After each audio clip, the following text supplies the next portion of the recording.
Tulo kasakop sa Barangay Peacekeeping Action Team kun BIPAT ang namatay sa dihang gipamusil kini sa wala mailhing suspects samtang nagsakay sa ilang patrol car duol sa eskwelahan sa lungsod sa Buluan, Maguindanao kaganinang alas 7 sa buntag. Giila ang mga namatay nga biktima nga sila si Miss Wari Di Mapalaw, Sajid Kamama ug Tata Bulilo, samtang ang naangol giilang si Hajid Ulangkayo. Kagabi, nagkaguliyang ang katawan sa Datu Unsay, Maguindanao sa dihang may busikad ang M203 grenade launcher dool mismo sa munisipyo.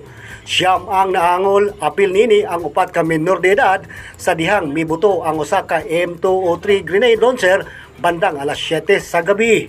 O human sa 12 minutos suman sa pagbusikad sa bomba sa Datu Unsay, gawa sa Datu Unsay, duha usab kapag pamomba ang nahitabo sa National Highway sa Sharipagwak, Maguindanao. Apan, swerteng walay napagan sa mga pamomba.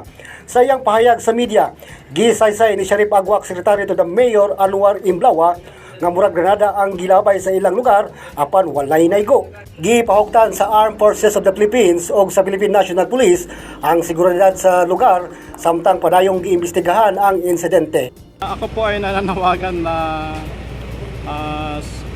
yung mga may binabalak dyan, sana po itigil na natin yung binabalak natin o huwag natin i-push through para naman sa magandang imahe ng Basilan na gumaganda na yung peace and order situation dito sa Basilan.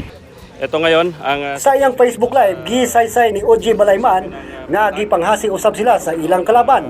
Ang probinsya sa Maguindanao, usa sa 6 ka probinsya nga gipailawom sa Comelec control apan bisan pa man nalutsan gihapon ang otoridad tungod kay init kayo ang politika sa lugar.